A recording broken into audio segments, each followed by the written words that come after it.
I agree with that, but ISI is like all other intelligence services, whether it's the Australian service or the American service. You're not in the business to help other people.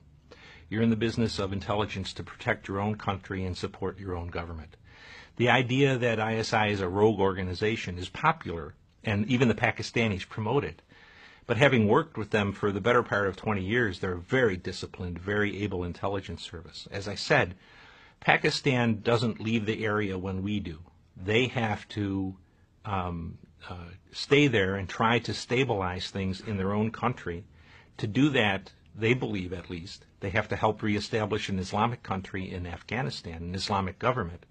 So Afghanistan, if it looks to expand, will look north to Central Asia and not into Pakistan, which in turn allows the Pakistanis to move better than 100,000 troops off of the eastern border back to their western border off the western border rather, back to the eastern border against India, which, whether we like it or believe it or not, they think is their main enemy. So I really find the situation in Afghanistan largely of our own making. And the Pakistanis will support an Islamic government in Kabul because that's their best interest.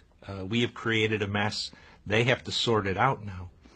And it's really a disastrous situation for the United States, at least, because the American people, I think, are going to believe bin Laden's dead, we're leaving Afghanistan, the problem is over. But if you look at it objectively, Al-Qaeda is now has 6 different operational platforms, where at 2001 it only had 1. And so we're much worse off. And we've also demonstrated to the Islamists that we are not,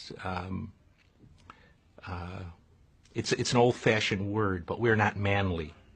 But the enemy loses hundreds a week, and we, a country, a superpower of 300 million people, cannot tolerate the loss of 160 people a year.